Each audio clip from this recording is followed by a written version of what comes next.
प्रिय छात्रों, आज के क्वेश्चन नंबर 1 4.2 एक्सरसाइज जो चल रही थी उसके क्वेश्चन नंबर 1 में 5 पार्ट थे।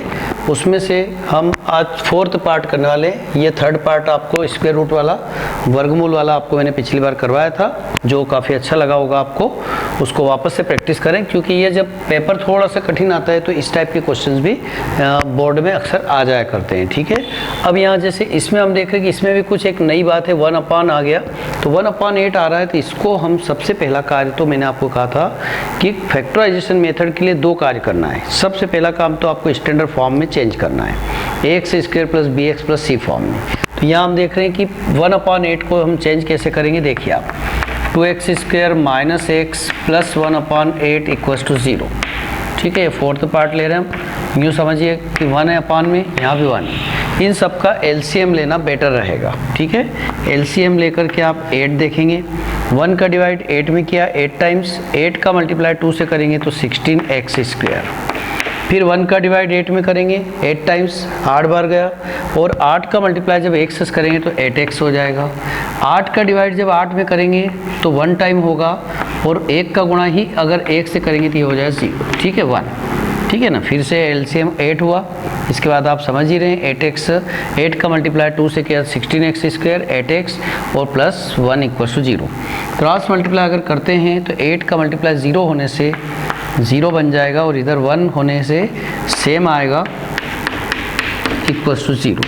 ये आपका अब सिंपल फॉर्म में आ गया। और जब सिंपल फॉर्म में आ गया तो अब आप कह सकते हैं कि 16 × 1 यानी 16 के 2 पार्ट ऐसे करेंगे जिसका प्लस करने से, क्या करने से, प्लस करने से क्या आना चाहिए, 8। ये देखिए एक बार और समझिए आप आराम से।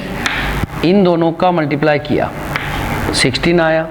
16 के 2 पार्ट ऐसे करें कि जिसका प्लस करने से, ये देखिए प्लस करने से क्या आना चाहिए, 8। तो यहाँ पर इस बॉक्स में ऐसा हम क्या नंबर लिखें कि इनका प्लस करने से 8 हो जाए। अब आप सोचेंगे, तो मैंने कहा था कि सोचना नहीं है ज़्यादा, आपको काम करने में विश्वास रखना है, ज़्यादा विचार नहीं करना है। 1 का डिवाइड 16 में करना है, 1 × 16 हुआ।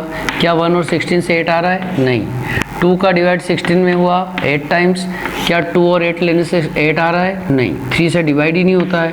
4 से अगर डिवाइड करते 16 में तो 4 टाइम्स, 4 और 4 को अगर लेते हैं तो ये 8 आ रहा है। मीन्स आपका आंसर करेक्ट है। मीन्स इस 8 के लिए जो प्लान किया हमने वो हुआ आपका 16x² - 8 के लिए 4 + 4x + 1 = 0।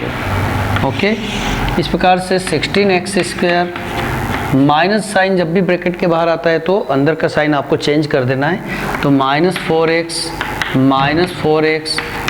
1 = 0।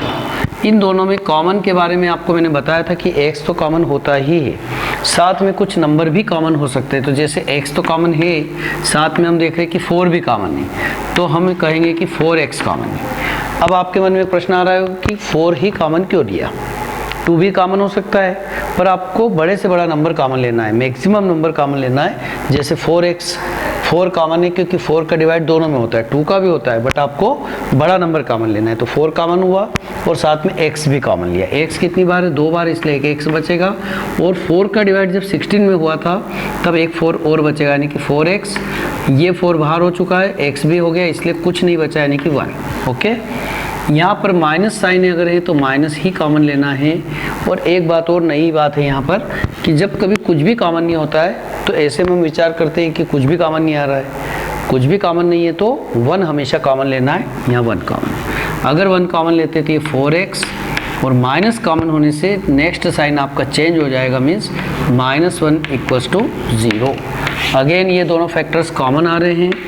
4x - 1 को अगर कॉमन लेते हैं तो बचा हुआ फैक्टर भी आपका बचा 4x - 1 = 0।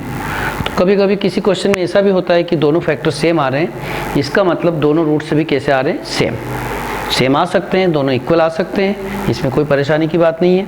तो या तो हम कहेंगे कि पहला फैक्टर मीन्स 4x - 1 = 0, यानी 4x = 1, और इसलिए x का वैल्यू हो गया आपका 1/4। ये पहला आंसर।